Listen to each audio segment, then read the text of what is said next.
मेरे प्रिय भारतवासी हो, आप सबको मेरा बहुत बहुत प्यार आशीर्वाद। सदा सुखी रहो, खुश रहो, खुश रहो, खुश रहो। जय वाल्मीकि, जय सीताराम। 21 जुलाई को गुरु पूर्णिमा है।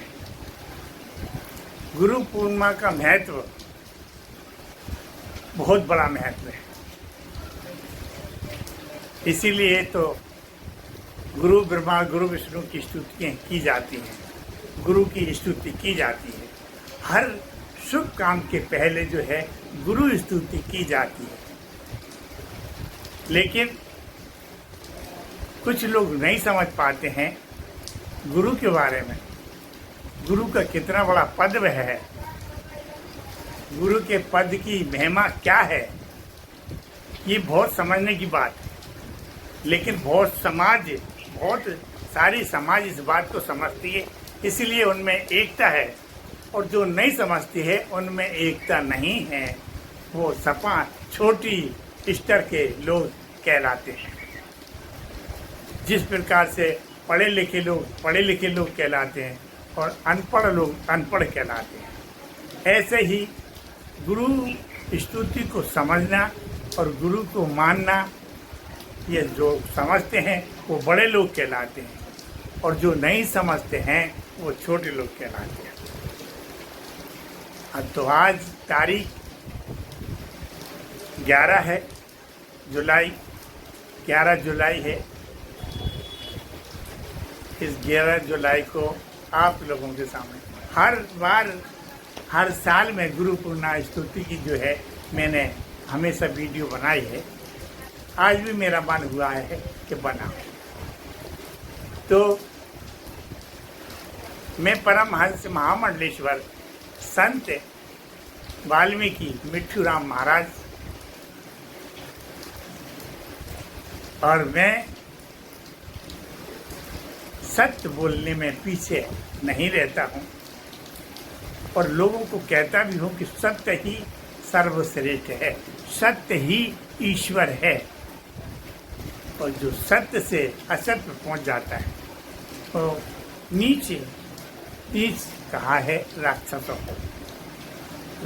को कहा है, देवताओं को देवलोक कहा है और नीच लोगों को राक्षस कहा है।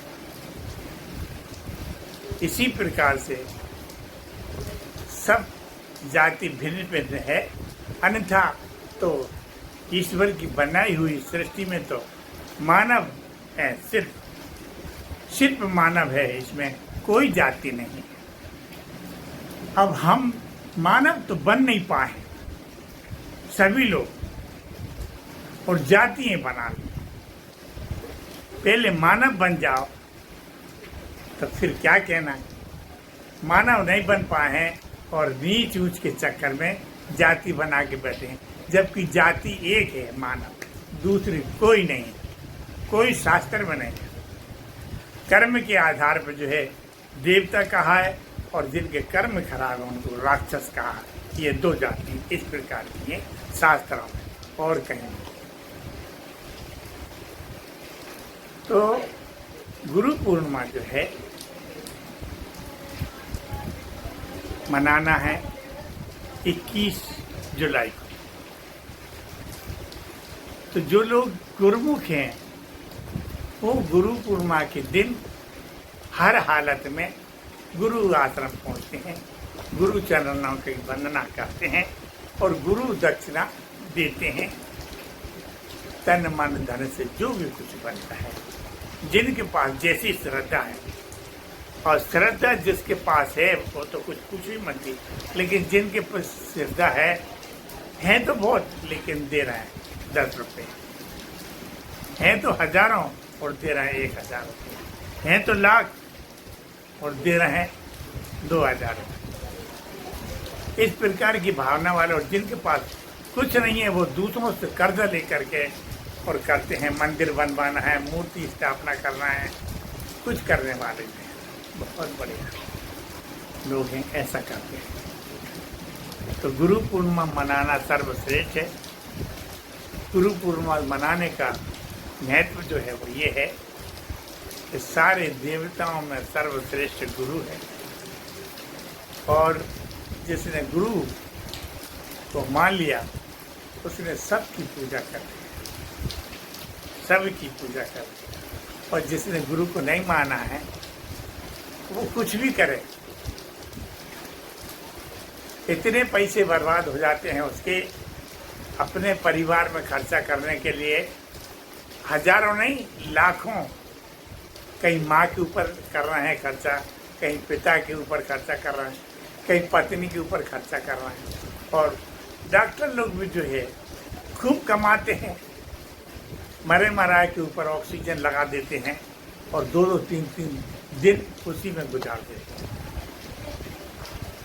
तो कमाने वाले भी पीछे नहीं हट रहे, सही तरीके से नहीं कर पाते हैं, और खर्चा करने वाले भी पीछे नहीं हट रहे। लेकिन सत्य कर्म के ऊपर खर्चा उनका नहीं होता है, और सत्य कर्म के ऊपर खर्चा नहीं होने के कारण उनका सब मिथ्या व्यर्थ जाता है, उसका कोई अर्थ नहीं होता है। और जो ईश्वर प्रति, गुरु के प्रति, ईश्वर से भी ज्यादा गुरु के प्रति जिसके पास श्रद्धा है वो सर्वश्रेष्ठ कहलाता भक्त। ईश्वर भी कुछ नहीं, गुरु है तो सब कुछ। लेकिन ईश्वर और गुरु का जोड़ा है सर्वश्रेष्ठ। इसी प्रकार से माता और पिता का जोड़ा है सर्वश्रेष्ठ। माँ नहीं हो तो पिता कोई औलाद नहीं कर सकता, पिता नहीं हो तो माँ कोई औलाद पैदा नहीं कर सकती। तो माता और पिता जब दोनों होते हैं तब जाके रचना होती है सब। इसी प्रकार से जो है गुरु और ईश्वर दोनों जब होते हैं तब जाके सर्वश्रेष्ठ सब काम होता है। इसीलिए ईश्वर ने गुरु को सर्वश्रेष्ठ कहा है। पहले तो यहाँ कह दिया चौपाई में सर्वश्रेष्ठ, बिन गुरु भवनिधि तरहि न कोई, जो शिव ब्रह्मा विष्णु सम होई। तो जो ब्रह्मा विष्णु के समान भी है, शिव जी के समान भी है, तो भी बगैर गुरु के जो है वो तर नहीं सकता। गुरु यदि है तो तर जाएगा, भवसागर पार हो जाएगा, ईश्वर के चरणों में भक्ति की प्राप्ति हो जाएगी, ऐसा पक्का ऐसा है। तो मेरे प्रिय मेरे भक्तों, गुरु पूर्णिमा के दिन अपने गुरु आश्रम में जाना चाहिए और अपने गुरु आश्रम में जा करके गुरु चरणों की सेवा में लगना चाहिए। और वहाँ सब भक्त जो हैं अपने अपने गुरु के भक्त उनकी सेवा में आज्ञा मांग करके, उनसे पूछ करके और कोई भी काम करना चाहिए। गुरु पूर्णिमा दिन ऐसा काम करना चाहिए जिससे अपने गुरु की सबसे ज़्यादा बड़ाई। गुरु चल बसे हैं और उसके बाद में उनकी दुनिया भर के आपने कुछ उपाय करे हैं तो वो सम्माननीय नहीं है। माता पिता चल बसे हैं और उसके बाद उनके सारे काम किए हैं तो कोई सम्माननीय नहीं। माता पिता रहते हुए उनकी सेवा जितनी करी जाए उतनी कम, और गुरु के रहते हुए गुरु की सेवा जितनी की जाए उतनी कम मान करके ही करो। कुछ नहीं किया, कुछ नहीं किया, करने में कसर मत रखो। तो जिसने इस प्रकार के भाव को रखा है उसके जीवन का कल्याण हो, सदा कल्याण हो, सदा सुखी रहे। मेरा यही आशीर्वाद है। जिन्होंने जीते जी अपने गुरु की सेवा नहीं की वो बेअर्थ है। इसमें मध्य प्रदेश में बहुत कम भाव रहा है गुरु के प्रति, लोगों का देखने में आया है। राजस्थान में भी ठीक है, गुजरात में भी ठीक है, महाराष्ट्र में भी ठीक है, उत्तर प्रदेश में भी ठीक है, लेकिन सबसे पीछे रहा है तो मध्य प्रदेश। मध्य प्रदेश जो है पीछे, इसमें गुरु की भावना नहीं रही है, और जिनकी भावना नहीं रही है वो लाखों रुपए में बर्बाद हुए हैं और घर में बहुत प्रकार के दुखी हैं। उनका दुख है बहुत ज़्यादा दुखी हैं। भगवान उनको कृपा करें, उनकी सद्बुद्धि दे, सद्बुद्धि मार्ग दे के उनका ईश्वर उनके ऊपर ऐसी कृपा करे उनका सत्य मार्ग हो जाए और अपने गुरु के ऊपर लुट जाए, अपने गुरु की कृपा के आधार से ईश्वर के लिए लुट जाए, ऐसा हो। जय वाल्मीकि, जय सीताराम।